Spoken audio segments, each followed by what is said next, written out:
Welcome to Hermetic Horizons, where we explore the enigmatic wisdom of ages past.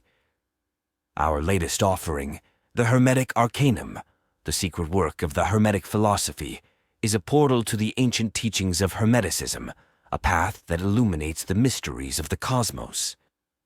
Hermeticism, an arcane tradition, marries philosophy, alchemy, and theosophy, offering a unique lens through which to view the universe. It has shaped the spiritual journey of seekers, philosophers, and mystics, providing a map to the hidden terrains of the soul and the cosmos. The Hermetic Arcanum stands as a cornerstone of Hermetic wisdom, encapsulating the essence of its most profound teachings. It beckons you to unravel the mysteries of existence, from the laws that govern the stars to the unseen forces that animate the natural world. This audiobook will guide you through the labyrinth of cosmic truths, exploring the principle of correspondence, which reveals the symbiotic relationship between the heavens and the earth.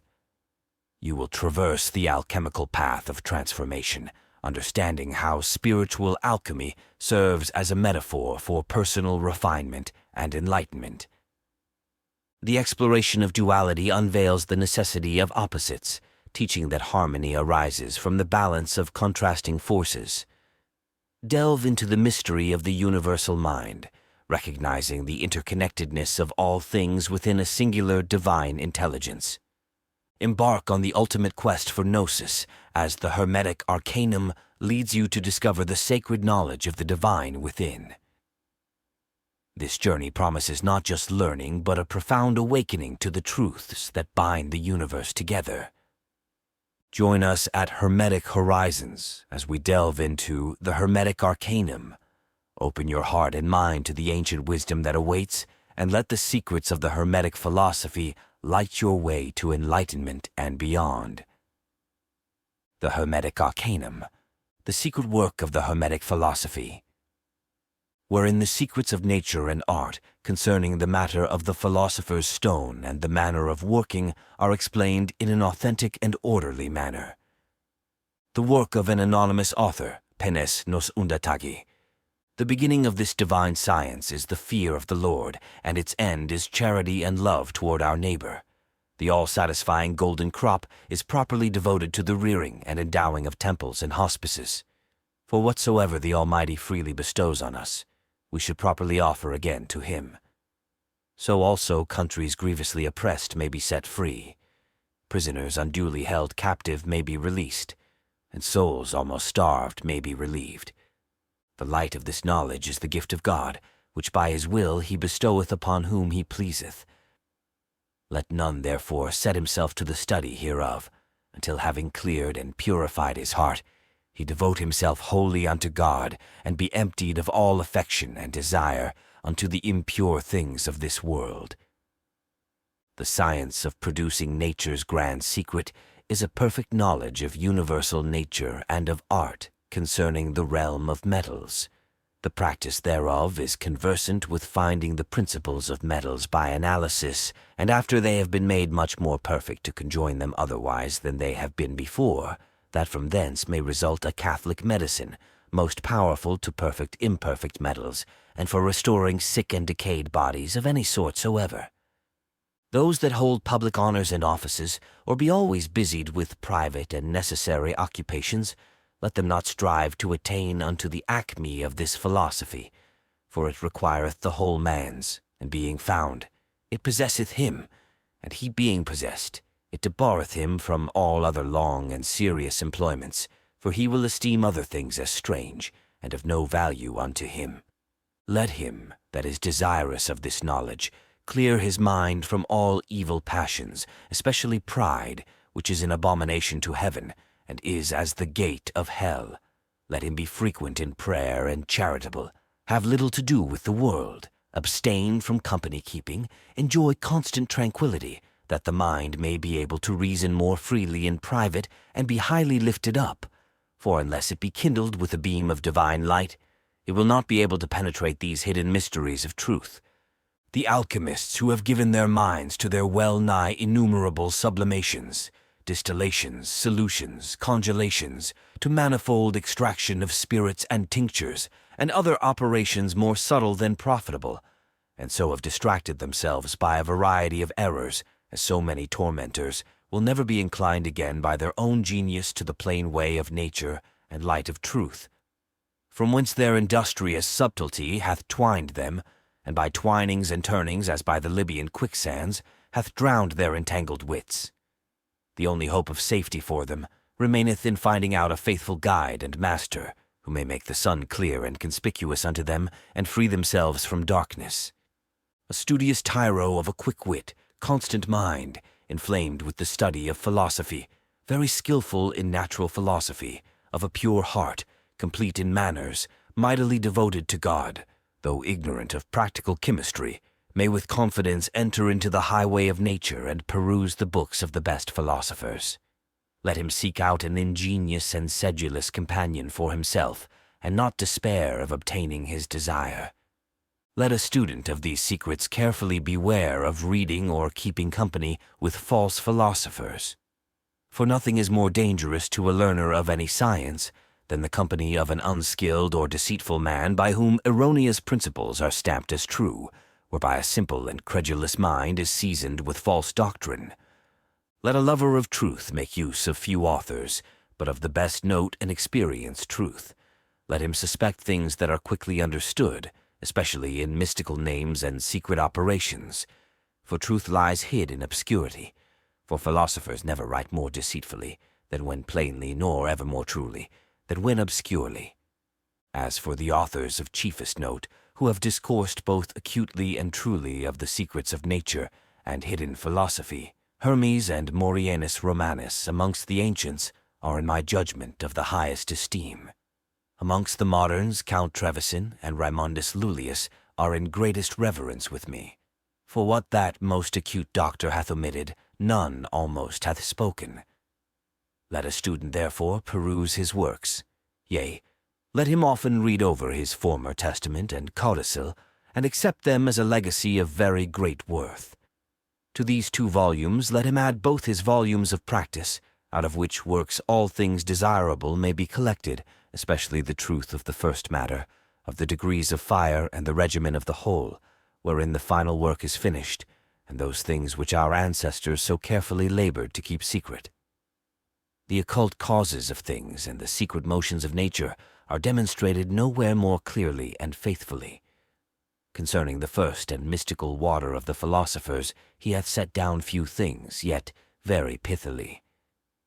As for that clear water sought for by many, found by so few, yet obvious and profitable unto all, which is the basis of the philosopher's work, a noble Pole, not more famous for his learning than subtilty of wit, who wrote anonymously, but whose name notwithstanding a double anagram hath betrayed, hath in his Novum Lumen Chemicum, Parabola and Enigma, as also in his tract on sulfur, spoken largely and freely enough.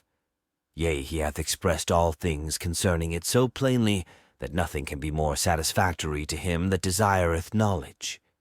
Philosophers do usually express themselves more pithily in types and enigmatical figures, as by a mute kind of speech, than by words. See, for example, Senior's Table, the allegorical pictures of Rosarius, the pictures of Abraham Judaeus in Flamel, and the drawings of Flamel himself.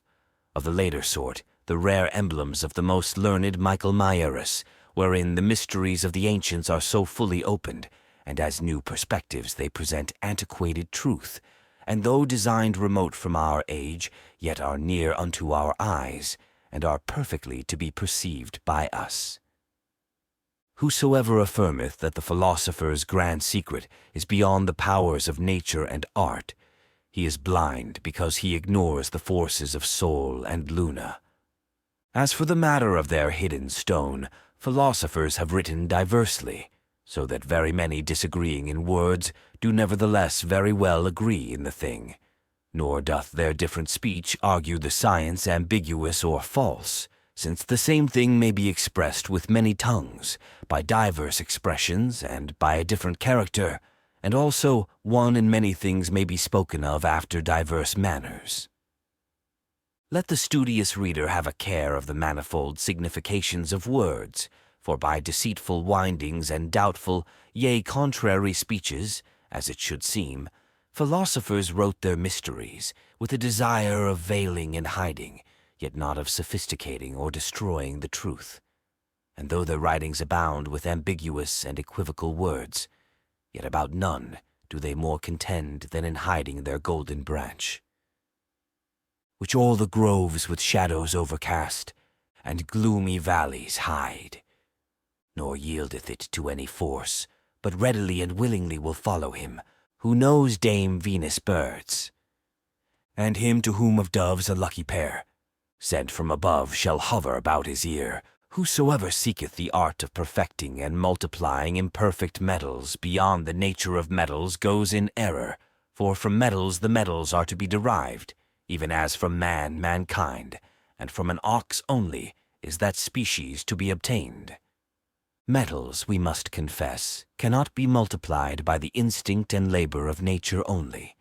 Yet we may affirm that the multiplying virtue is hid in their depths, and manifested itself by the help of art. In this work, nature standeth in need of the aid of art, and both do make a perfect whole. Perfect bodies as Sol and Luna are endued with a perfect seed, and therefore under the hard crust of the perfect metals, the perfect seed lies hid. And he that knows how to take it out by the philosopher's solution hath entered upon the royal highway, for in gold the seeds of gold do lie, though buried in obscurity. Most philosophers have affirmed that their kingly work is wholly composed of Sol and Luna. Others have thought good to add mercury to Sol. Some have chosen sulfur and mercury. Others have attributed no small part in so great a work to salt mingled with the other two. The very same men have professed that this clear stone is made of one thing only, sometimes of two or of three, at other times of four and of five. And yet, though writing so variously upon the same subject, they do nevertheless agree in sense and meaning. Now that, abandoning all blinds, we may write candidly and truly, we hold that this entire work is perfected by two bodies only, to wit, by Sol and Luna rightly prepared. For this is the mere generation which is by nature, with the help of art, wherein the union of male and female doth take place, and from thence an offspring far more noble than the parents is brought forth. Now those bodies must be taken, which are of an unspotted and incorrupt virginity, such as have life and spirit in them, not extinct as those that are handled by the vulgar, for who can expect life from dead things? And those are called impure which have suffered combination. Those dead and extinct, which, by the enforcement of the chief tyrant of the world, have poured out their soul with their blood by martyrdom, flee then of fratricide, from which the most imminent danger in the whole work is threatened. Now Sol is masculine, for, as much as he sendeth forth active and energizing seed, Luna is feminine or negative, and she is called the matrix of nature, because she receiveth the sperm, and fostereth it by monthly provision, yet doth Luna not altogether want in positive or active virtue. By the name of Luna philosophers understand not the vulgar moon, which also may be positive in its operation, and in combining acts a positive part. Let none therefore presume to try the unnatural combination of two positives, neither let him conceive any hope of issue from such association, but he shall join Gabricius to Bea, and offer sister to brother in firm union, that from thence he may receive Sol's noble son. They that hold sulfur and mercury to be the first matter of the stone, by the name of sulfur they understand Sol, by mercury the philosophic Luna. So, without dissimulation, good Lullius adviseth his friend that he attempt not to work without mercury and Luna for silver, nor without mercury and Sol for gold. Let none therefore be deceived by adding a third to two, for love admitteth not a third, and wedlock is terminated in the number of two. Love further extended is not matrimony. Nevertheless, spiritual love polluteth not any virgin. Bea might therefore without fault, before her betrothal to Gabritius, have felt spiritual love, to the end that she might thereby be made more cheerful, more pure and fitter for union. Procreation is the end of lawful wedlock. Now that the progeny may be born more vigorous and active, let both the combatants be cleansed from every ill and spot before they are united in marriage. Let nothing superfluous cleave unto them, because from pure seed comes a purified generation, and so the chaste wedlock of Sol and Luna shall be finished when they shall enter into combination and be conjoined, and Luna shall receive a soul from her husband by this union. From this conjunction a most potent king shall arise, whose rather will be Sol and his mother Luna. He that seeks for a physical tincture without Sol and Luna loseth both his cost and pains. For Sol afforded a most plentiful tincture of redness, and Luna of whiteness. For these two only are called perfect, because they are filled with the substance of purest sulfur, perfectly clarified by the skill of nature. Let thy Mercury, therefore, receive a tincture from one or other of these luminaries. For anything must of necessity possess a tincture before it can tinge other bodies. Perfect metals contain in themselves two things which they are able to communicate to the imperfect metals: tincture and power of fixation. For pure metals, because they are dyed and fixed with pure sulfur, to wit both white and red, do therefore perfectly tincture and fix, if they be fitly prepared with their proper sulfur and arsenic. Otherwise they have not strength for multiplying their tincture. Mercury is alone among the imperfect metals, fit to receive the tincture of Sol and Luna in the work of the philosopher's stone, and being itself full of tincture can tinge other metals in abundance. Yet ought it, before that, to be full of invisible sulfur, that it may be the more colored with the visible tincture of perfect bodies, and so repay with sufficient usury.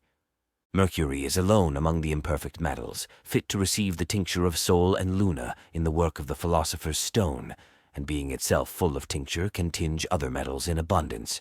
Yet ought it, before that, to be full of invisible sulfur, that it may be the more colored with the visible tincture of perfect bodies, and so repay with sufficient usury. Now the whole tribe of philosophers do much assert and work mightily to extract tincture out of gold, for they believe that tincture can be separated from Sol, and being separated increases in virtue, but vain hope, at last the hungry ploughman cheats, with empty husks instead of lusty meats. For it is impossible that Sol's tincture can at all be severed from his natural body, since there can be no elementary body made up by nature more perfect than gold, the perfection whereof proceedeth from the strong and inseparable union of pure coloring sulfur with mercury, both of them being admirably predisposed thereunto by nature, whose true separation nature denieth unto art. But if any liquor remaining be extracted, by the violence of fire or waters, from the sun, it is to be reputed a part of the body made liquid or dissolved by force. For the tincture followeth its body, and is never separated from it. That is a delusion of this art, which is unknown to many artificers themselves. Nevertheless, it may be granted that tincture may be separable from its body, yet, we must confess, it cannot be separated without the corruption of the tincture, as when artists offer violence to the gold destroying by fire, or use aquafortis, thus rather corroding than dissolving. The body, therefore, if despoiled of its tincture and golden fleece, must needs grow base, and as an unprofitable heap turn to the damage of its artificer, and the tincture thus corrupted can only have a weaker operation. Let alchemists in the next place cast their tincture into mercury, or into any other imperfect body, and as strongly conjoin both of them as their art will permit. Yet shall they fail of their hopes in two ways. First, because the tincture will neither penetrate nor color beyond nature's weight and strength, and therefore no gain will accrue from thence to recompense the expense and countervail the loss of the body spoiled, and thus of no value. So, want is poor mortal's wages, when his toil produces only loss of pain and oil. Lastly, that debased tincture applied to another body will not give that perfect fixation and permanency required to endure a strong trial and resist searching Saturn.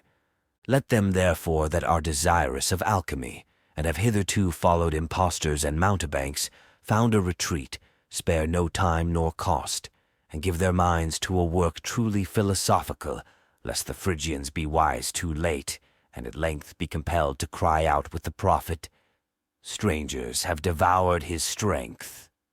In the philosopher's work more time and toil than cost is expended, for he that hath convenient matter need be at little expense.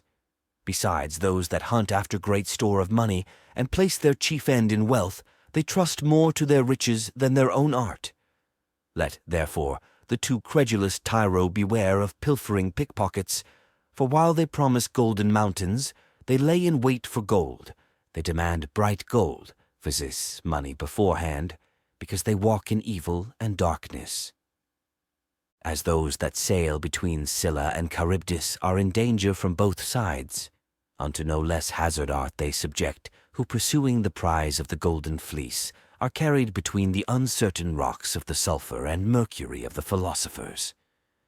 The more acute students by their constant reading of grave and credible authors, and by the radiant sunlight, have attained unto the knowledge of sulfur, but are at a stand at the entrance of their search for the philosopher's mercury.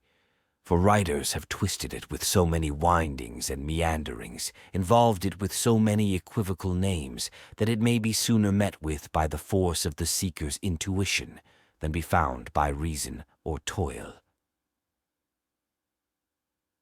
That philosophers might the deeper hide their mercury in darkness, they have made it manifold and placed their mercury, yet diversely, in every part and in the forefront of their work, nor will he attain unto a perfect knowledge thereof, who shall be ignorant of any part of the work. Philosophers have acknowledged their mercury to be threefold, to wit, after the absolute preparation of the first degree, the philosophical sublimation, for then they call it their mercury, and mercury sublimated. Again, in the second preparation, that which by authors is styled the first, because they omit the first, soul being now made crude again, and resolved into his first matter, is called the mercury of such like bodies, or the philosopher's mercury. Then the matter is called rebus, chaos, or the whole world, wherein are all things necessary to the work, because that only is sufficient to perfect the stone. Thirdly, the philosophers do sometimes call perfect elixir and coloring medicine their mercury, though improperly. For the name of mercury doth only properly agree with that which is volatile. Besides that which is sublimated in every region of the work, they call mercury. But elixir, that which is most fixed, cannot have the simple name of mercury, and therefore they have styled it their mercury to differentiate it from that which is volatile. A straight May is only laid down for some to find out and discern so many mercuries of the philosophers, for those only. Whom just and mighty Jove advanceth by the strength of love, or such who brave heroic fire, makes from dull earth to heaven aspire. The elixir is called the philosopher's mercury, for the likeness and great conformity it hath with heavenly mercury. For to this, being devoid of elementary qualities, heaven is believed to be most propitious, and that changeable Proteus puts on and increaseth the genius and nature of other planets, by reason of opposition, conjunction, and aspect. In like manner this uncertain elixir worketh, for being restricted to no proper quality, it embraceth the quality and disposition of the thing wherewith it is mixed, and wonderfully multiplieth the virtues and qualities thereof. In the philosophical sublimation or first preparation of mercury, Herculean labor must be undergone by the workmen. For Jason had in vain attempted his expedition to Colchos without Alcides. One from on high a golden fleece displays, which shews the entrance. Another says, "How hard a task you'll find, for the entrance is warded by horned beasts which drive away those that approach rashly thereunto, to their great hurt. Only the ensigns of Diana and the doves of Venus are able to assuage their fierceness, if the fates favor the attempt." The natural quality of philosophical earth, and the tillage thereof, seems to be touched upon by the poet in this verse. Let sturdy oxen, when the year begins, plow up the fertile soil, For Zephyrus then destroys the sodden clods. He that calleth the philosophers Luna or their Mercury, the common Mercury, doth wittingly deceive or is deceived himself. So the writings of Geber teach us that the philosopher's Mercury is argent vive, yet not of the common sort, but extracted out of it by the philosopher's skill. The philosopher's Mercury is not argent vive in its proper nature, nor in its whole substance, but is only the middle and pure substance thereof, which thence hath taken its origin and has been made by it. This opinion of the grand philosophers is founded on experience. The philosopher's Mercury hath divers names. Sometimes it is called earth, sometimes water when viewed from a diverse aspect, because it naturally ariseth from them both. The earth is subtle, white and sulphurous, in which the elements are fixed and the philosophical gold is sown. The water is the water of life, burning, permanent, most clear, called the water of gold and silver. But this Mercury, because it hath in it sulfur of its own, which is multiplied by art, deserves to be called the sulfur of argent vive. Last of all, the most precious substance is Venus, the ancient hermaphrodite, glorious in its double sex. This argent vive is partly natural, partly unnatural.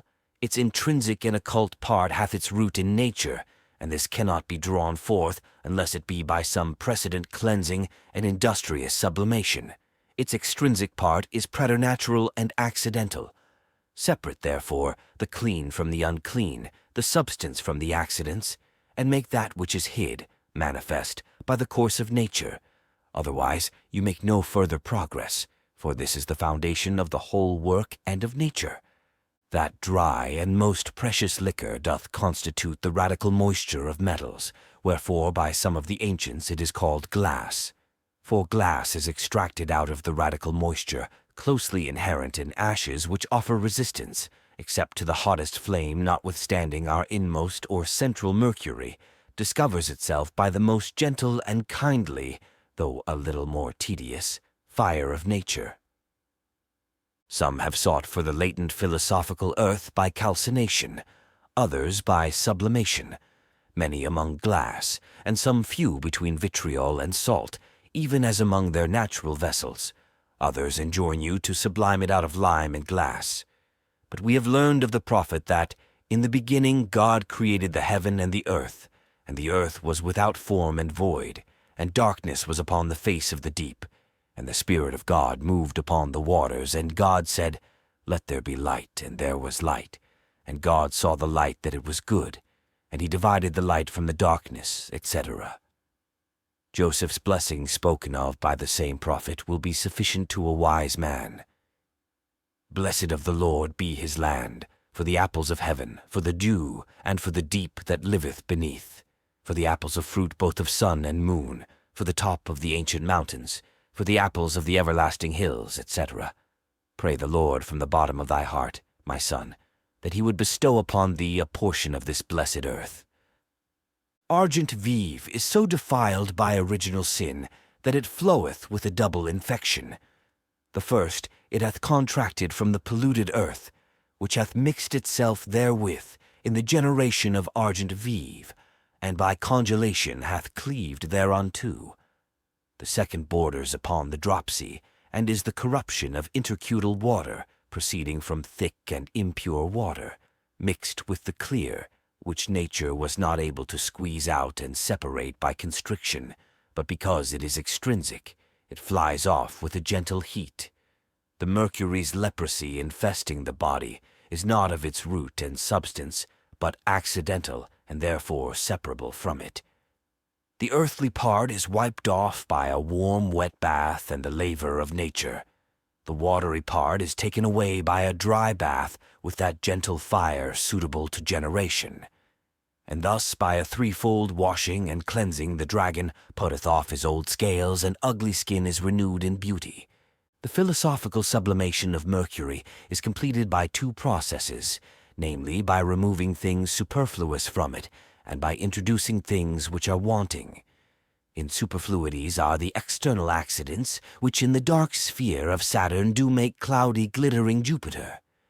Separate therefore the leaden color of Saturn, which cometh up out of the water, until Jupiter's purple star smile upon thee. Add hereunto the sulfur of nature, whose grain and ferment it hath in itself, so much as sufficeth it. But see that it be sufficient for other things also.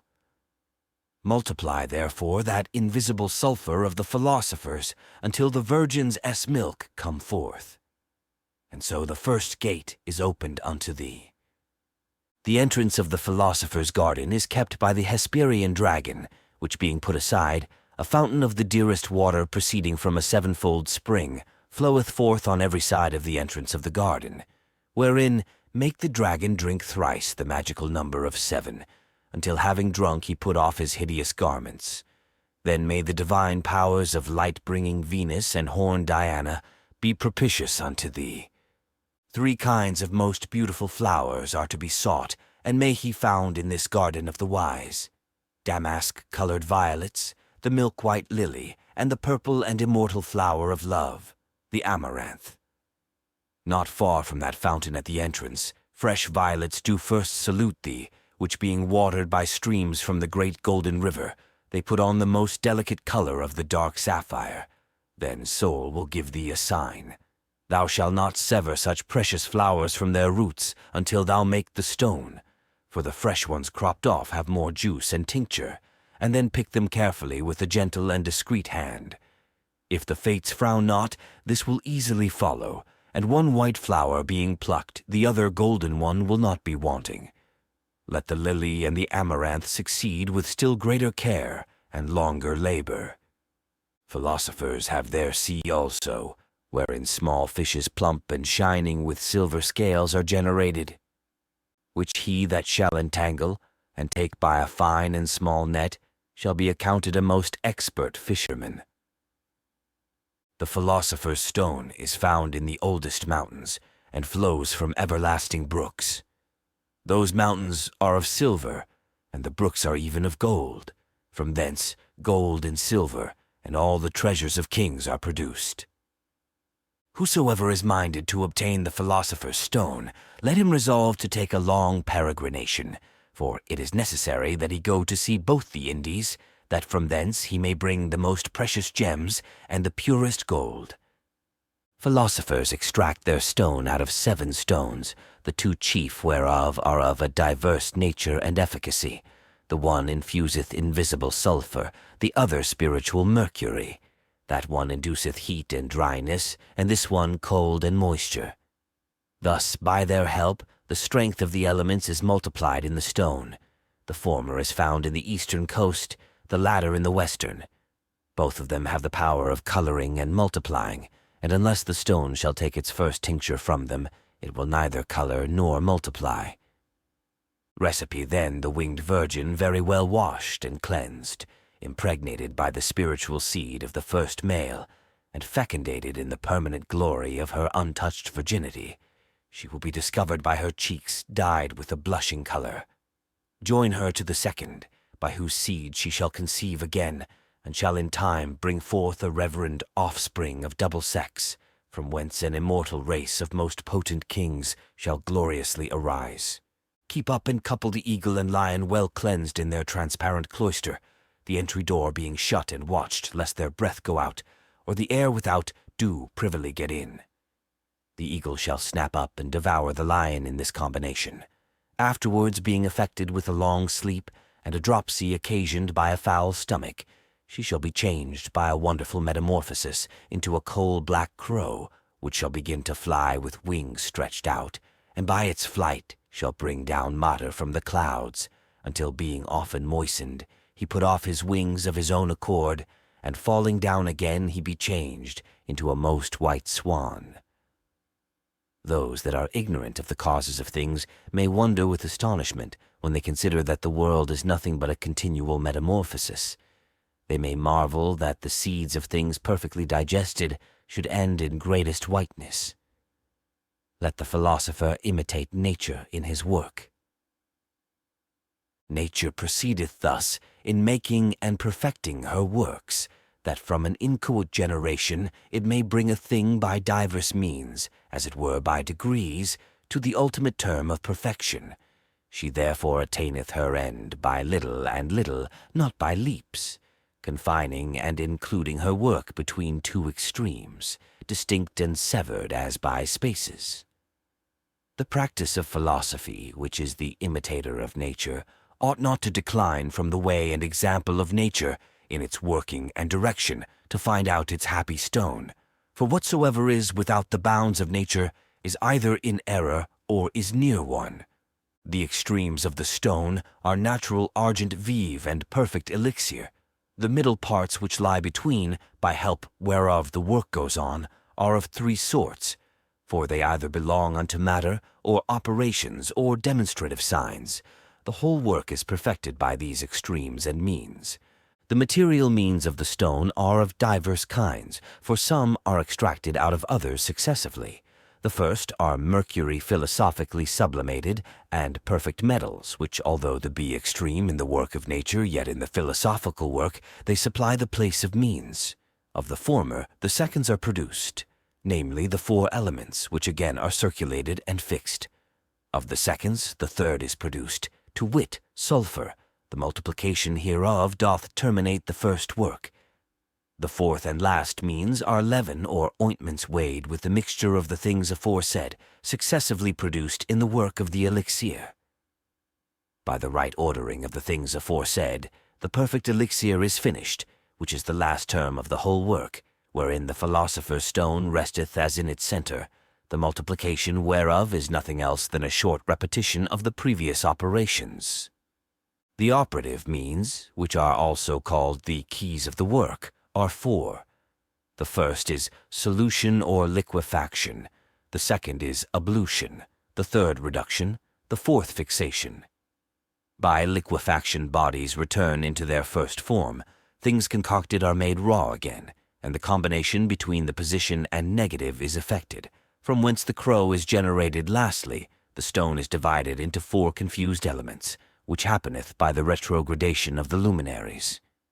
The ablution teacheth how to make the crow white, and to create the Jupiter of Saturn, which is done by the conversion of the body into spirit. The office of reduction is to restore the soul to the stone exanimated, and to nourish it with dew and spiritual milk, until it shall attain unto perfect strength.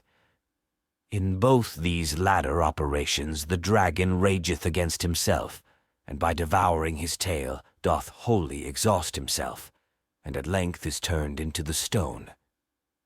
Lastly, the operation of the fixation fixeth both the white and the red sulfurs upon their fixed body by the mediation of the spiritual tincture. It decocteth the leaven or ferment by degrees, ripeneth things unripe, and sweeteneth the bitter. In fine, by penetrating and tincturing the flowing elixir, it generateth, perfecteth, and lastly, raiseth it up to the height of sublimity. The means or demonstrative signs are colors successively and orderly affecting the matter and its affections and demonstrative passions, whereof there are three special ones, as critical to be noted. To these some add a fourth. The first is black, which is called the crow's head, because of its extreme blackness, whose crepusculan sheweth the beginning of the action of the fire of nature and solution, and the blackest midnight sheweth the perfection of liquefaction and confusion of the elements. Then the grain putrefies and is corrupted, that it may be the more apt for generation. The white color succeedeth the black, wherein is given the perfection of the first degree, and of the white sulfur. This is called the blessed stone. This earth is white and foliated, wherein philosophers do sow their gold. The third is orange color, which is produced in the passage of the white to the red, as the middle and being mixed of both is as the dawn with his saffron hair, a forerunner of the sun. The fourth color is ruddy and sanguine, which is extracted from the white fire only. Now because whiteness is easily altered by another color before day, it quickly faileth of its candor. But the deep redness of the sun perfecteth the work of sulfur, which is called the sperm of the male, the fire of the stone, the king's crown, and the sun of soul, wherein the first labor of the workman resteth. Besides these decoratory signs which firmly inhere in the matter, and shew its essential mutations, almost infinite colors appear, and shew themselves in vapors as the rainbow in the clouds, which quickly pass away and are expelled by those that succeed, more affecting the air than the earth. The operator must have a gentle care of them, because they are not permanent, and proceed not from the intrinsic disposition of the matter, but from the fire painting and fashioning everything after its pleasure, or casually by heat and slight moisture. Of the strange colors, some, appearing out of time, give an ill omen to the work, such as the blackness renewed, for the crow's young ones, having once left their nest, are never to be suffered to return. Too hasty redness, for this once and in the end only, gives a certain hope of the harvest. If therefore the matter become red too soon, it is an argument of the greatest aridity, not without great danger, which can only be averted by heaven alone forthwith bestowing a shower upon it. The stone is exalted by successive digestions, as by degrees and at length attaineth to perfection. Now 4 digestions agreeable to the 4 above said operations or governments do complete the whole work, the author whereof is the fire, which makes the difference between them. The first digestion operateth the solution of the body, whereby comes the first conjunction of male and female, the commixtion of both seeds, putrefaction, the resolution of the elements into homogeneous water, the eclipse of the sun and moon in the head of the dragon, and lastly it bringeth back the whole world into its ancient chaos and dark abyss. This first digestion is as in the stomach, of a melon color and weak, more fit for corruption than generation. In the second digestion the Spirit of the Lord walketh upon the waters, the light begins to appear, and a separation of waters from the waters occurs. Sol and Luna are renewed. The elements are extracted out of the chaos, that being perfectly mixed in spirit, they may constitute a new world. A new heaven and new earth are made, and lastly, all bodies become spiritual. The crow's young ones, changing their feathers, begin to pass into doves. The eagle and lion embrace one another in an eternal league of amity. And this generation of the world is made by the fiery spirit descending in the form of water and wiping away original sin. For the philosopher's water is fire, which is moved by the exciting heat of a bath. But see that the separation of waters be done in weight and measure, lest those things that remain under heaven be drowned under the earth, or those things that are snatched up above the heaven be too much destitute of aridity. Here let slight moisture leave a barren soil. The third digestion of the newly generated earth drinketh up the dewy milk, and all the spiritual virtues of the quintessence, and fasteneth the quickening soul to the body by the Spirit's mediation. Then the earth layeth up a great treasure in itself, and is made like the coruscating moon, afterwards like to the ruddy sun. The former is called the earth of the moon, the latter the earth of the sun. For both of them are beget of the copulation of them both. Neither of them any longer feareth the pains of the fire, because both want all spots. For they have been often cleanseth from sin by fire, and have suffered great martyrdom, until all the elements are turned downward. The fourth digestion consummateth all the mysteries of the world, and the earth being turned into most excellent leaven, it leaveneth all imperfect bodies, because it hath before passed into the heavenly nature of quintessence. The virtue thereof, flowing from the spirit of the universe, is a present panacea and universal medicine for all the diseases of all creatures. The digestions of the first work being repeated, will open to thee the philosopher's secret furnace. Be right in thy works, that thou mayest find God favorable, otherwise the ploughing of the earth will be in vain. Nor will the expected harvest e'er requite the greedy husbandman. The whole progress of the philosopher's work is nothing but solution and congelation, the solution of the body and congelation of the spirit. Nevertheless, there is but one operation of both. The fixed and volatile are perfectly mixed and united in the spirit, which cannot be done unless the fixed body be first made soluble and volatile. By reduction is the volatile body fixed into a permanent body, and volatile nature doth at last change into a fixed one, as the fixed nature had before passed into volatile. Now, so long as the natures were confused in the spirit, that mixed spirit keeps a middle nature between body and spirit, fixed and volatile. The generation of the stone is made after the pattern of the creation of the world, for it is necessary that it have its chaos and first matter, wherein the confused elements do fluctuate until they be separated by the fiery spirit. They being separated, the light elements are carried upwards, and the heavy ones downwards. The light arising, darkness retreats. The waters are gathered into one place, and the dry land appears. At length the two great luminaries arise, and mineral, vegetable, and animal are produced in the philosopher's earth. God created Adam out of the mud of the earth, wherein were inherent the virtues of all the elements, of the earth and water, especially, which do more constitute the sensible and corporeal heap. Into this mass God breathed the breath of life, and enlivened it with the Son of the Holy Spirit. He gave Eve for a wife to Adam, and blessing them, he gave unto them a precept, and the faculty of multiplication. The generation of the philosopher's stone is not unlike the creation of Adam, for the mud was made of a terrestrial and ponderous body dissolved by water, which deserved the excellent name of terra adamica, wherein all the virtues and qualities of the elements are placed. At length the heavenly soul is infused thereinto by the medium of the quintessence and solar influx, and by the benediction and dew of heaven.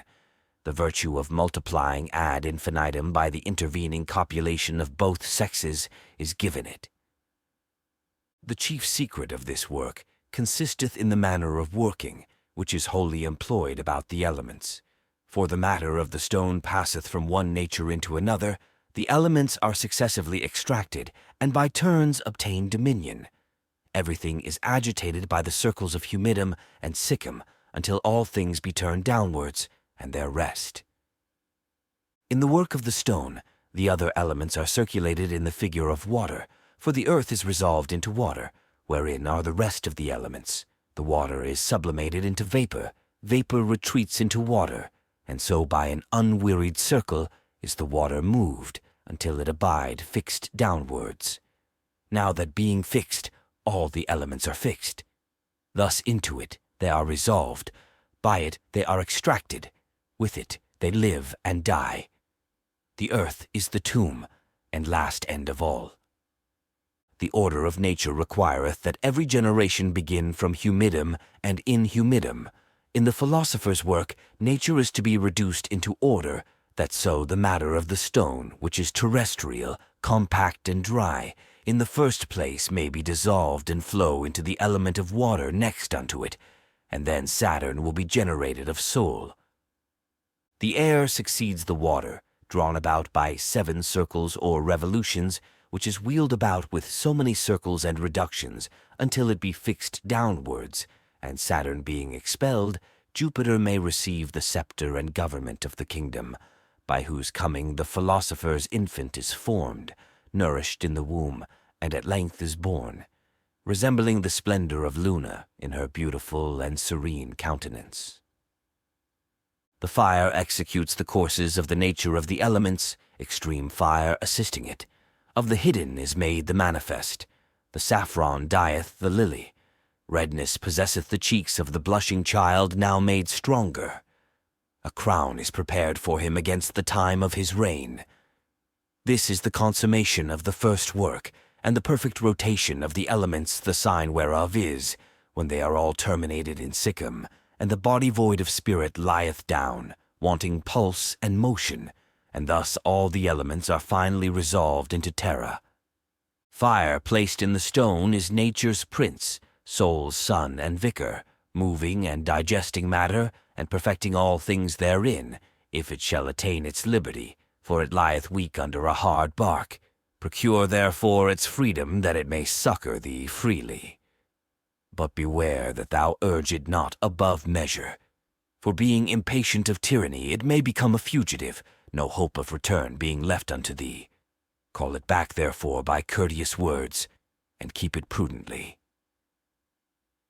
The first mover of nature is external fire, the moderator of internal fire, and of the whole work. Let the philosopher therefore very well understand the government thereof, and observe its degrees and points, for from thence the welfare or ruin of the work dependeth. Thus art helpeth nature, and the philosopher is the minister of both.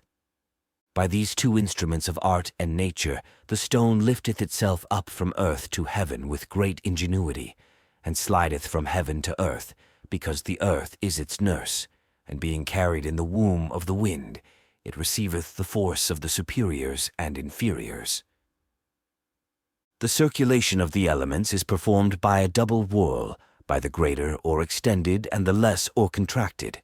The whirl extended fixeth all the elements of the earth, and its circle is not finished unless the work of sulfur be perfected.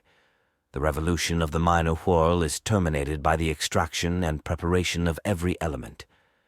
Now in this whirl there are 3 circles placed, which always and variously move the matter by an erratic and intricate motion, and do often, 7 times at least, drive about every element in order succeeding one another, and so agreeable that if one shall be wanting the labor of the rest, is made void. These circulations are nature's instruments whereby the elements are prepared. Let the philosopher therefore consider the progress of nature in the physical tract, more fully described for this very end. Every circle hath its proper motion, for all the motions of the circles are conversant about the subject of humidum and siccum, and are so concatenated that they produce the one operation and one only consent of nature. 2 of them are opposite, both in respect of their causes and the effects. For one moveth upwards, drying by heat, another downwards, moistening by cold, a third carrying the form of rest and sleep by digesting, induceth the cessation of both in greatest moderation. Of the 3 circles, the first is evacuation, the labor of which is in extracting the superfluous humidum and also in separating the pure, clean, and subtle from the gross and terrestrial dregs. Now the greatest danger is found in the motion of this circle, because it hath to do with things spiritual, and makes nature plentiful. 2 things are chiefly to be taken heed of in moving this circle. First, that it be not moved too intensely. The other, that it be not moved for too long a time. Motion accelerated raiseth confusion in the matter, so that the gross, impure, and undigested part may fly out together with the pure and subtle, and the body undissolved be mixed with the spirit, together with that which is dissolved. With this precipitated motion, the heavenly and terrestrial natures are confounded, and the spirit of the quintessence, corrupted by the admixture of earth, is made dull and invalid. By too long a motion the earth is too much evacuated of its spirit, and is made so languishing, dry, and destitute of spirit, that it cannot easily be restored and recalled to its temperament. Either error burneth up the tincture, or turneth it into flight. The second circle is restoration, whose office is to restore strength to the gasping and debilitated body by potion. The former circle was the organ of sweat and labor, but this of restoration and consolation. The action of this is employed in the grinding and mollifying the earth, potter-like, that it may be the better mixed. The motion of this circle must be lighter than that of the former, especially in the beginning of its revolution, lest the crow's young ones be drowned in nest by a large flood, and the growing world be drowned by a deluge. This is the weigher and assayer of measures, for it distributeth water by geometrical precepts. There is usually no greater secret found in the whole practice of the work than the firm and justly weighed motion of this circle, for it informeth the philosopher's infant and inspireth soul and life into him. The laws of this circle's motions are, that it run about gently, and by little and sparingly let forth itself, lest that by making haste it fail from its measure, and the fire inherent be overwhelmed with the waters, the architect of the work grow dull, or also be extinguished, that meat and drink be administered by turns, to the end there may be a better digestion made, and the best temperament of humidum and siccum, for the indissoluble colligation of them both is the end and scope of the work. Furthermore see that you add so much by watering, as shall be found wanting in assaying, that restoration may restore so much of the lost strength by corroborating, as evacuation hath taken away by debilitating. Digestion, the last circle, acteth with silent and insensible motion, and therefore it is said by philosophers that it is made in a secret furnace. It decocteth the nutriment received, and converteth it into the homogeneous parts of the body. Moreover, it is called putrefaction, because as meat is corrupted in the stomach before it passeth into blood and similar parts, so this operation breaketh the aliment with a concocting and stomach heat, and in a manner makes it to putrefy, that it may be the better fixed, and changed from a mercurial into a sulphurous nature. Again, it is called inhumation, because by it the spirit is inhumated, as a dead man buried in the ground. But because it goeth most slowly, it therefore needeth a longer time. The two former circles do labor especially in dissolving, this in congealing, although all of them work in both ways.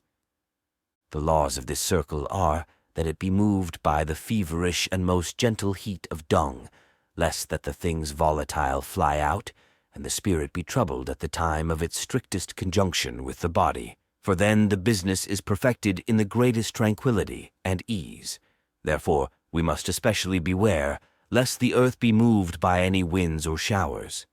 Lastly, as this third circle may always succeed the second straightways, and in due order, as the second the first, so by interrupted works and by course those three erratic circles do complete one entire circulation, which often reiterated doth at length turn all things into earth, and make similarity between opposites. Nature useth fire, so also doth art after its example, as an instrument and mallet in cutting out its works. In both operations, therefore, fire is master and perfecter.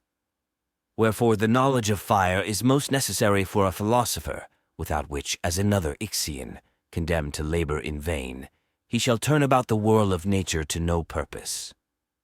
The name fire is equivocal amongst philosophers, for sometimes it is used by metonymy for heat, and so there be as many fires as heats.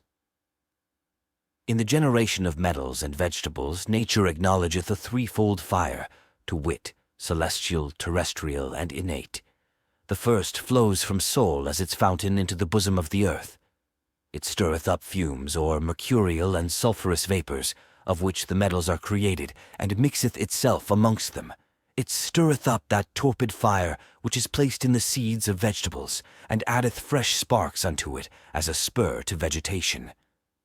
The second lurketh in the bowels of the earth, by the impulse and action whereof the subterraneous vapors are driven upwards as through pores and pipes, and thrusts outwards from the center towards the surface of the earth, both for the composition of metals where the earth swelleth up, as also for the production of vegetables, by putrefying their seeds, by softening and preparing them for generation.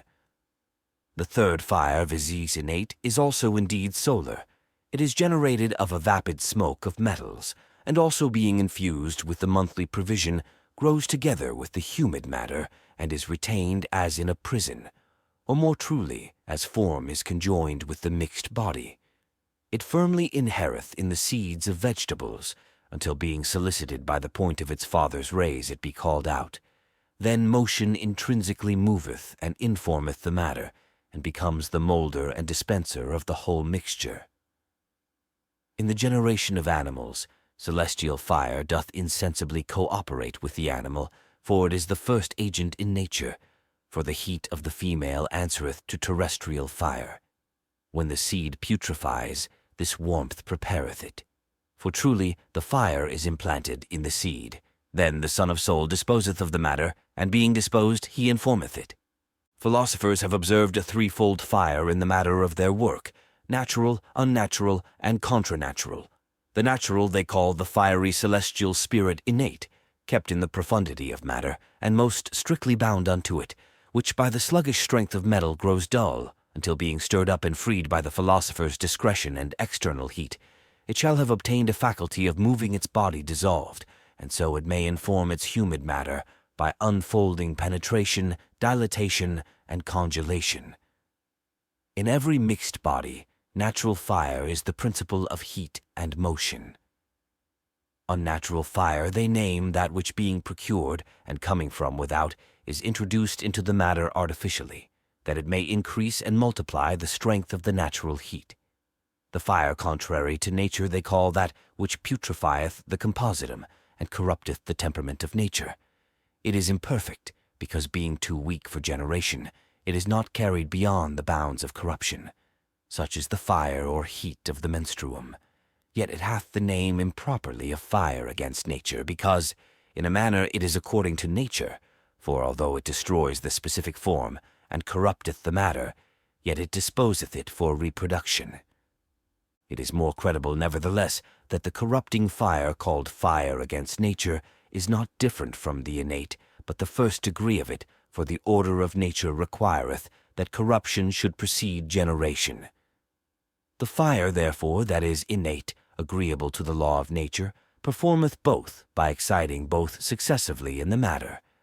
The first of corruption more gentle, stirred up by feeble heat, to mollify and prepare the body.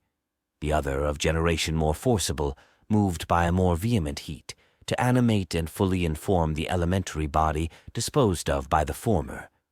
A double motion doth therefore proceed from a double degree of heat of the same fire. Neither is it to be accounted a double fire, for far better may the name of fire contrary to nature be given to violent and destructive fire. Unnatural fire is converted into natural or innate fire by successive degrees of digestion, and increaseth and multiplieth it. Now the whole secret consisteth in the multiplication of natural fire, which of itself is not able to work above its proper strength, nor communicate a perfect tincture to imperfect bodies. For although it be sufficient to itself, yet hath it not any further power, but being multiplied by the unnatural, which most aboundeth with the virtue of multiplying, doth act far more powerfully, and reacheth itself beyond the bounds of nature coloring strange and imperfect bodies, and perfecting them, because of its plentiful tincture and the abstruse treasure of multiplied fire. Philosophers call their water fire, because it is most hot and endued with a fiery spirit. Again, water is called fire by them, because it burneth the bodies of perfect metals more than common fire doth for it, perfectly dissolveth them, whereas they resist our fire, and will not suffer themselves to be dissolved by it. For this cause it is also called burning water. Now that fire of tincture is hid in the belly of the water, and manifests itself by a double effect, viz. Of the body's solution and multiplication. Nature useth a double fire in the work of generation, intrinsic and extrinsic. The former being placed in the seeds and mixtures of things, is hid in their center, and as a principle of motion and life, doth move and quicken the body. But the latter, extrinsic, whether it be poured down from heaven or earth, raiseth the former, as drowned with sleep, and compels it to action. For the vital sparks implanted in the seeds stand in need of an external motor, that they may be moved and act. It is even so in the philosopher's work, for the matter of the stone possesseth his interior fire, which is partly innate, partly also is added by the philosopher's art, for those are united and come inward together, because they are homogeneous. The internal standeth in need of the external, which the philosopher administereth according to the precepts of art and nature. This compelleth the former to move. These fires are as two wheels, whereof the hidden one being moved by the visible one, it is moved sooner or later, and thus art helpeth nature. The internal fire is the middle agent between the motor and the matter, whence it is that, as it is moved by that, it moveth this. And if so be, it shall be driven intensely or remissly, it will work after the same manner in the matter. The information of the whole work dependeth of the measure of external fire. He that is ignorant of the degrees and points of external fire, let him not start upon the philosophical work, for he will never obtain light out of darkness, unless the heats pass through their middle stages, like the elements, whose extremes are not converted, but only their means. Because the whole work consisteth in separation and perfect preparation of the four elements, therefore so many grades of fire are necessary thereunto, for every element is extracted by the degree of fire proper to it. The 4 grades of heat are called the heat of the water bath, the heat of ashes, of coals, and of flame, which is also called optetic. Every grade hath its degrees, 2 at least, sometimes 3. For heat is to be moved slowly and by degrees, whether it be increased or decreased, so that matter, after nature's example, may go on by degrees and willingly unto formation and completion. For nothing is so strange to nature as that which is violent. Let the philosopher propound for his consideration the gentle access and recess of the sun, whose light and lamp bestows its heat to the things of the world, according to the times and laws of the universe, and so bestows a certain temperament upon them. The first degree of the bath of heat is called the heat of a fever, the second of dung. The first degree of the second grade is the simple heat of ashes, the second is the heat of sand. Now the degrees of fire, coals, and flame want a proper name, but they are distinguished by the operation of the intellect according to their intensity. 3 grades only of fire are sometimes found amongst philosophers, viz. The water bath of ashes and of flame, which latter comprehendeth the fire of coals and of flame. The heat of dung is sometimes distinguished from the heat of the bath in degree. Thus, for the most part, authors do involve the light in darkness by the various expressions of the philosopher's fire, for the knowledge thereof is accounted amongst their chief secrets. In the white work, because 3 elements only are extracted, 3 degrees of fire do suffice. The last, to wit the optetic, is reserved for the 4th element, which finisheth the red work. By the first degree the eclipse of Sol and Luna is made. By the second the light of Luna begins to be restored. By the third Luna attaineth unto the fullness of her splendor. And by the 4th Sol is exalted into the highest apex of his glory. Now, in every part, the fire is administered according to the rules of geometry, so that the agent may answer to the disposition of the patient, and their strength be equally poised betwixt themselves. Philosophers have very much insisted upon secrecy in regard to their fire. They scarce have been bold to describe it, but shew it rather by a description of its qualities and properties than by its name. As that it is called airy fire, vaporous, humid, and dry, clear or star-like, because it may easily by degrees be increased or remitted as the artificer pleaseth. He that desireth more of the knowledge of fire may be satisfied by the works of Lullius, who hath opened the secrets of practice to worthy minds candidly.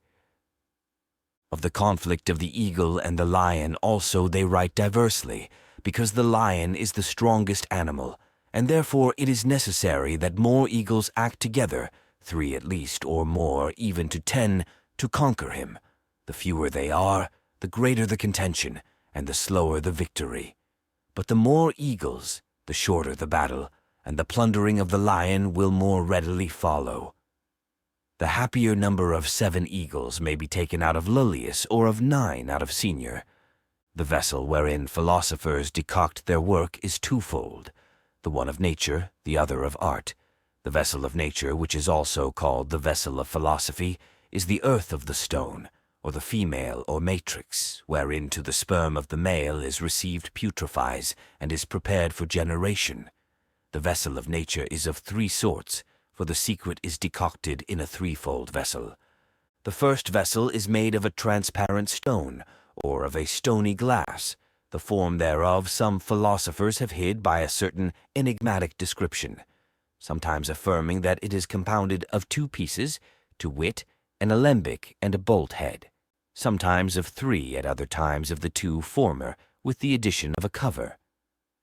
Many have feigned the multiply of such like vessels to be necessary to the philosophical work, calling them by divers names, with the desire of hiding the secret by a diversity of operations, for they called it dissolvent of solutions, putrefactory for putrefaction, distillatory for distillation, sublimatory for sublimation, calcinatory for calcination, and c. But all deceit being removed, we may speak sincerely. One only vessel of art sufficeth to terminate the work of either sulfur, and another for the work of the elixir, for the diversity of digestions requireth not the change of vessels. Yea, we must have a care, lest the vessel be changed or opened before the first work be ended. You shall choose a form of glass vessel round in the bottom, or cucurbit, or at least oval, the neck a hand's breadth long or more, large enough with a straight mouth made like a pitcher or jug, continuous and unbroken, and equally thick in every part, that it may resist a long and sometimes an acute fire. The cucurbit is called a blind head, because its eye is blinded with the hermetic seal, lest anything from without should enter in or the spirit steal out. The second vessel of art may be of wood, of the trunk of an oak, cut into two hollow hemispheres, wherein the philosopher's egg may be cherished till it be hatched, of which see the fountain of Trevisan. The third vessel practitioners have called their furnace, which keeps the other vessels with the matter and the whole work. This also philosophers have endeavored to hide amongst their secrets. The furnace, which is the keeper of secrets, is called Athenor, from the immortal fire, which it always preserveth. For although it afford unto the work continual fire, yet sometimes unequally, which reason requireth to be administered more or less according to the quantity of matter, and the capacity of the furnace. The matter of the furnace is made of brick, or of daubed earth, or of potter's clay well beaten and prepared with horse dung, mixed with hair, so that it may cohere the firmer, and may not be cracked by long heating. Let the walls be 3 or 4 fingers thick, to the end that the furnace may be the better able to keep in the heat and withstand it. Let the form of the furnace be round, the inward altitude of 2 feet or thereabouts, in the midst whereof an iron or brazen plate must be set, of a round figure, about the thickness of a penknife's back, in a manner possessing the interior latitude of the furnace, but a little narrower than it, lest it touch the walls. It must lean upon 3 or 4 props of iron fixed to the walls, and let it be full of holes, that the heat may be the more easily carried upwards by them, and between the sides of the furnace and the plate. Below the plate let there be a little door left, and another above in the walls of the furnace, that by the lower the fire may be put in, and by the higher the temperament of the heat may be sensibly perceived. At the opposite part whereof let there be a little window of the figure of a rhomboid fortified with glass, that the light over against it may shew the colours to the eye. Upon the middle of the aforesaid plate let the tripod of secrets be placed with a double vessel. Lastly, let the furnace be very well covered with a shell or covering agreeable unto it, and take care that the little doors be always closely shut, lest the heat escape. Thus thou hast all things necessary to the first work, the end whereof is the generation of 2 sorts of sulfur. The composition and perfection of both may be thus finished. The practice of the sulfur.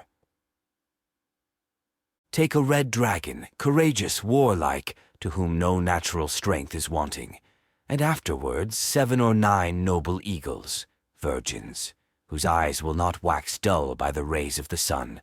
Cast the birds with the beast into a clear prison, and strongly shut them up. Under this let a bath be placed, that they may be incensed to fight by the warmth. In a short time they will enter into a long and harsh contention, until at length about the 45th day or the 50th, the eagles begin to prey upon and tear the beast to pieces, which dying will infect the whole prison with its black and direful poison, whereby the eagles being wounded, they will also be constrained to give up the ghost. From the putrefaction of the dead, carcasses a crow will be generated, which by little and little will put forth its head, and the heat being somewhat increased, it will forthwith stretch forth its wings and begin to fly. But seeking chinks from the winds and clouds, it will long hover about. Take heed that it find not any chinks. At length, being made white by a gentle and long rain, and with the dew of heaven, it will be changed into a white swan. But the new-born crow is a sign of the departed dragon. In making the crow white, extract the elements and distill them according to the order prescribed, until they be fixed in their earth, and end in snow-like and most subtle dust, which being finished thou shalt enjoy thy first desire, the white work. If thou intendest to proceed further to the red, add the element of fire, which is not needed for the white work. The vessel therefore being fixed, and the fire strengthened by little and little through its grades, force the matter until the occult begin to be made manifest. the sign whereof will be the orange color arising. Raise the fire to the 4th degree by its degrees, until by the help of Vulcan, purple roses be generated from the lily, and lastly the amaranth dyed with the dark redness of blood. But thou mayest not cease to bring out fire by fire, until thou shalt behold the matter terminated in most red ashes, imperceptible to the touch. This red stone may rear up thy mind to greater things, by the blessing and assistance of the Holy Trinity. They that think they have brought their work to an end by perfect sulfur, not knowing nature or art, and to have fulfilled the precepts of the secret, are much deceived, and will try projection in vain. For the praxis of the stone is perfected by a double work. The first is the creation of the sulfur, the second is the making of the elixir. The aforesaid philosopher's sulfur is most subtle earth, most hot and dry, in the belly whereof the fire of nature abundantly multiplied is hidden. Therefore it deserveth the name of the fire of the stone, for it hath in itself the virtue of opening and penetrating the bodies of metals, and of turning them into its own temperament, and producing its like, wherefore it is called a father and masculine seed. That we may leave nothing untouched, let the students in philosophy know that, from that first sulfur, a second is generated, which may be multiplied ad infinitum. Let the wise man, after he hath got the everlasting mineral of that heavenly fire, keep it diligently. Now, of what matter sulfur is generated, of the same it is multiplied, a small portion of the first being added, yet as in the balance. The rest a tyro may see in Lullius, it may suffice only to point to this. The elixir is compounded of a threefold matter, namely of metallic water or mercury, sublimated as before, of leaven white or red, according to the intention of the operator, and of the second sulfur, all by weight. There are 5 proper and necessary qualities in the perfect elixir, that it be fusible, permanent, penetrating, tincturing, and multiplying.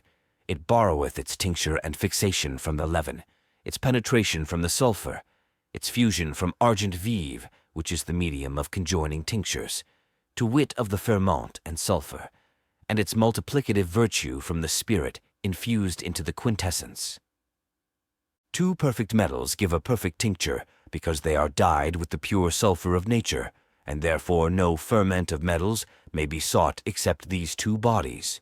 Therefore dye thy elixir white and red with Luna and Sol. Mercury first of all receives their tincture, and having received it, doth communicate it to others. In compounding the elixir take heed, you change not or mix anything with the ferments, for either elixir must have its proper ferment, and desireth its proper elements.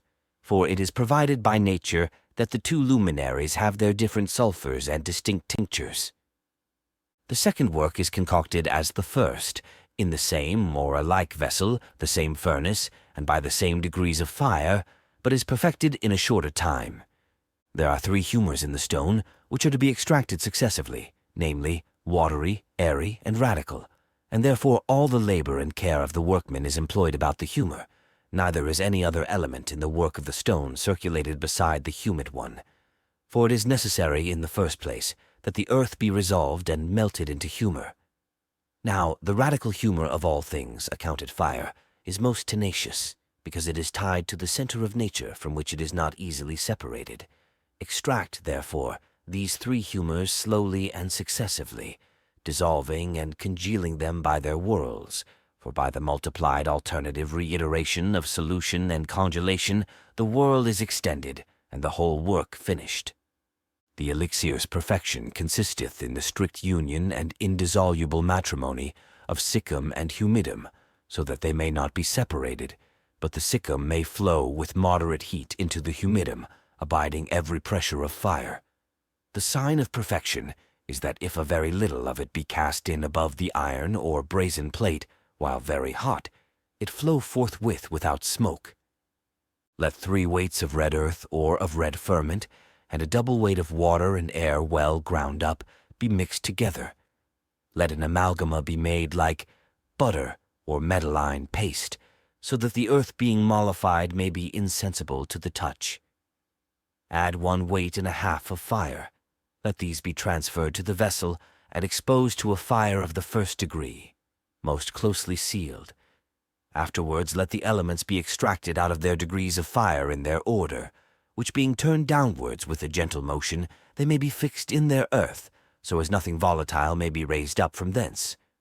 The matter at length shall be terminated in a stone, illuminated, red, and diaphanous, a part whereof take it pleasure, and having cast it into a crucible with a little fire by drops, give it to drink its red oil, and incerate it, until it be quite melted, and do flow without smoke. Nor mayest thou fear its flight, for the earth being mollified with the sweetness of the potion will retain it, having received it within its bowels. Then take the elixir thus perfected into thine own power, and keep it carefully.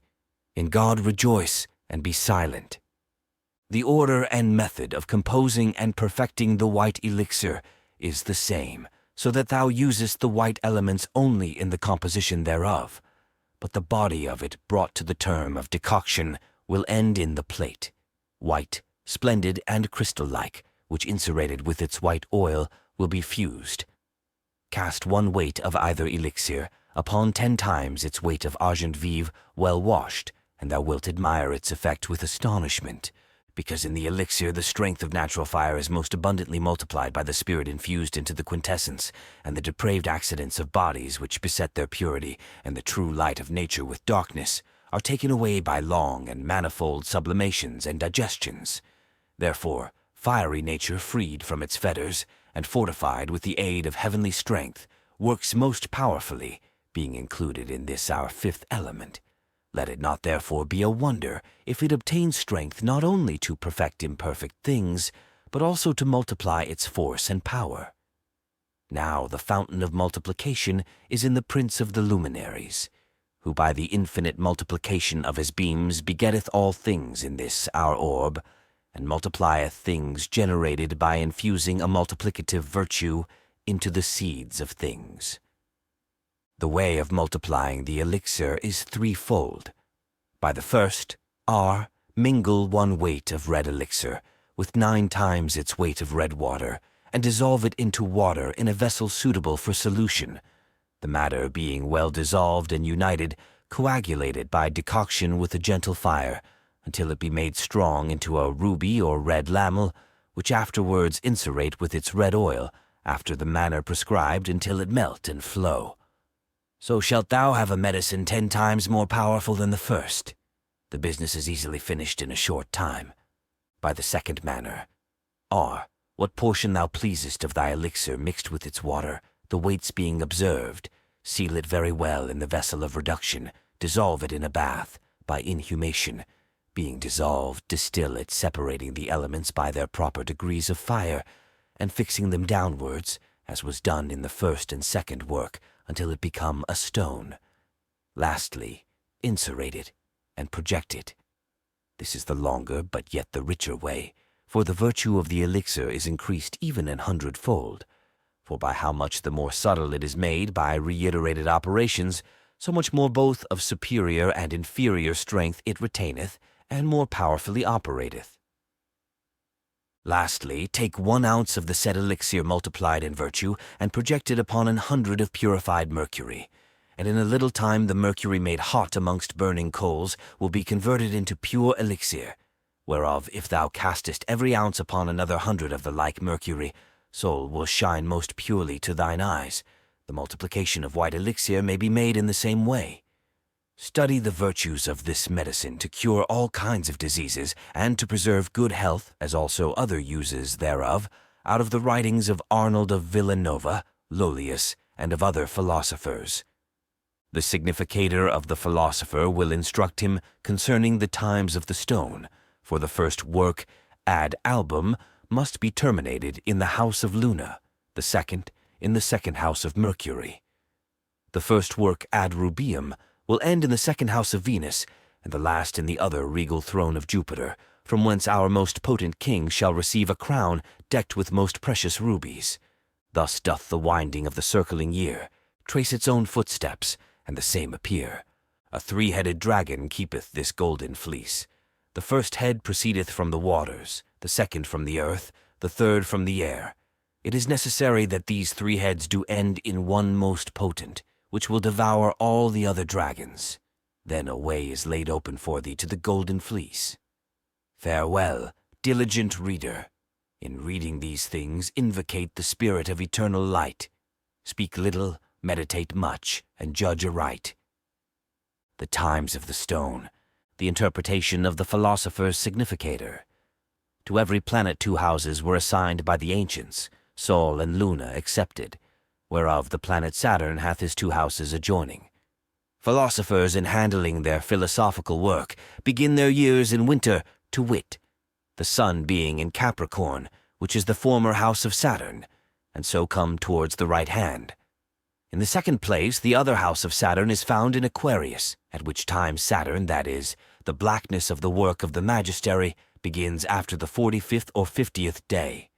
Sol coming into Pisces, the work is black, blacker than black, and the head of the crow begins to appear.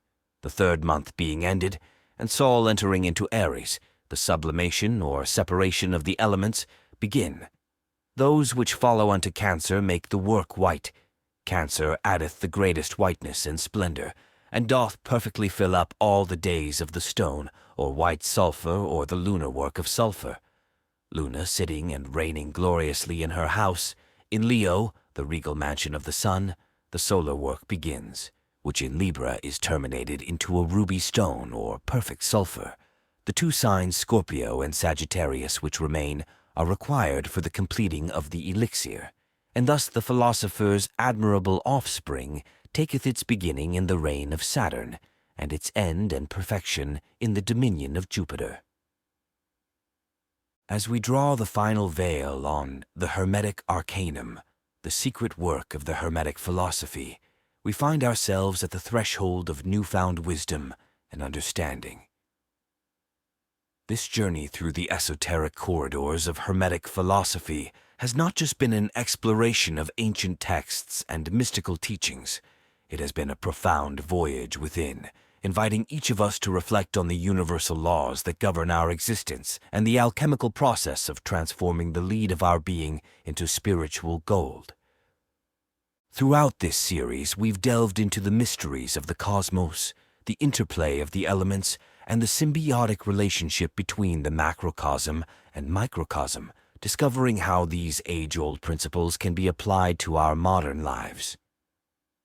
By unraveling the Hermetic principles, we've embarked on a quest for knowledge, wisdom, and self-realization, seeking to harmonize with the natural world and unlock the divine potential within. As we close this chapter, I want to extend a heartfelt thank you to each and every one of you who has joined us on this enlightening journey. Your curiosity, engagement, and passion for seeking deeper understanding have made this series a truly magical experience. Whether you've been with us from the beginning or have just discovered the rich tapestry of Hermetic philosophy, your presence has been invaluable. Hermetic Horizons is more than just a channel. It's a community of seekers, dreamers, and philosophers united in the quest for spiritual and intellectual growth. Your support, comments, and shares have not only enriched this journey, but have also helped to weave a collective tapestry of wisdom that extends far beyond our individual experiences.